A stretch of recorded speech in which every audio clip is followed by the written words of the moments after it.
Hello everyone. Today we will see about Ramadan fasting and diabetes. All over the world, there are nearly 1.5 billion people with type 2 diabetes who follow Islam. Among them, nearly 1.2 billion people will be having the fasting during the holy month of Ramadan. So you can see the sheer number of people who follow fasting. So gentle dictum type 2 diabetes is you should neither fast nor feast.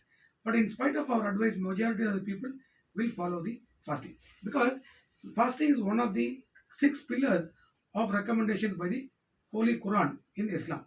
In Surah Al-Baqarah 2 is to 183, it says that, O believers, fasting is recommended to you as it was prescribed to those who came before you so that you will develop a taqwa, that is awareness of God as well as have a self-restraint. So that is the purpose of prescribing Ramadan fasting for the people who follow Islam. So this is a very important ritual for those who follow Islam. And coming to the management of diabetes during Ramadan, there are certain tips which we can offer you so that you will have a safe fasting during this month. So there are three stages here. Number one is pre-Ramadan preparation. Number two is the management of diabetes during Ramadan, and then post-Ramadan follow. So these three stages for Ramadan. Number one is pre-Ramadan preparation. During this, the first most important thing is to risk stratify the people. So we have to assess the risk of the people who are going to fast. So there are three categories of risk. Number one is low risk, then it can be moderate to high risk, and some people may come under very high risk. So general dictum is those who are at very high risk should not do fasting. Those with moderate to high risk can do fasting under strict medical supervision. Those who are low risk can have fasting. So most of the people will be coming under low risk, so they can do fasting. So those who are having very good diabetic control, those who are only on oral drugs, or those who are on diet and exercise. So these are the people who are low risk. Those who have no complications, those who have no cardiac or renal or other complications they will be coming under low risk and they can do fasting. But those who are not under good control, those who are on insulin and those who have got a few complications may be coming under moderate to high risk. And those who are multiple complications, those who have got cardiac failure, those who have got renal failure, those who have got hepatic failure, those who are very frail, those who are very elderly. So these are the people who are very high risk and preferably they should not fast. So this is the risk stratification. Second thing is the second most important pre-Ramadan preparation is to bring your sugar and keep it under very good control even before the fasting starts, so that you will not have a much problem during the fasting time. Because if the blood sugars are very high during the pre-Ramadan period, you may have problems during Ramadan. So that's why it is very important to bring your blood sugar and keep it under control during the pre-Ramadan period. So during Ramadan fasting, there are certain things which you should do.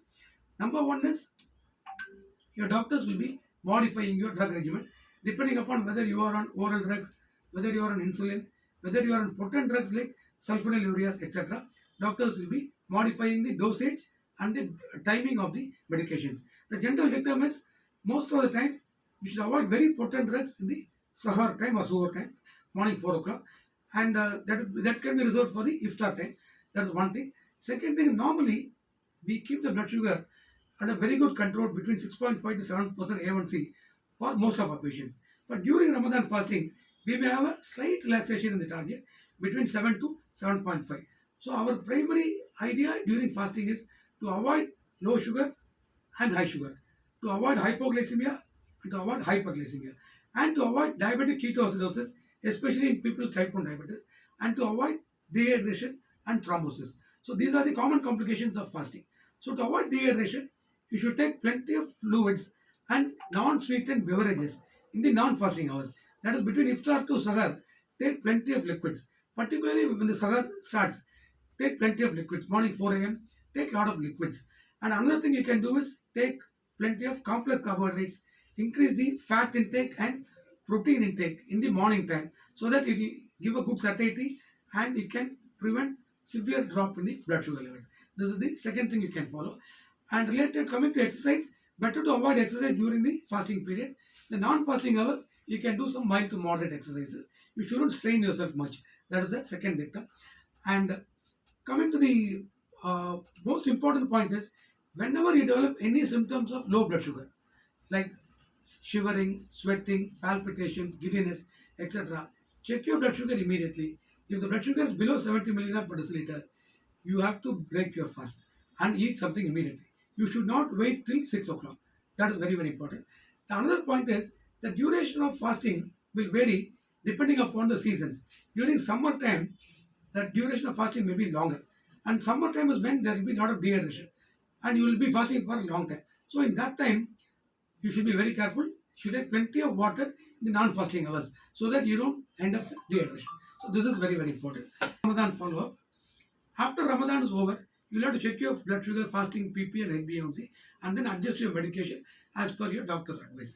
So if you follow these guidelines correctly and if you're careful with your blood sugar levels, if you monitor your blood sugar adequately, if you take your diet cautiously and you avoid taking excess sweets and carbonated beverages, etc., you can have a safe fasting. Wish you all the best. Thank you.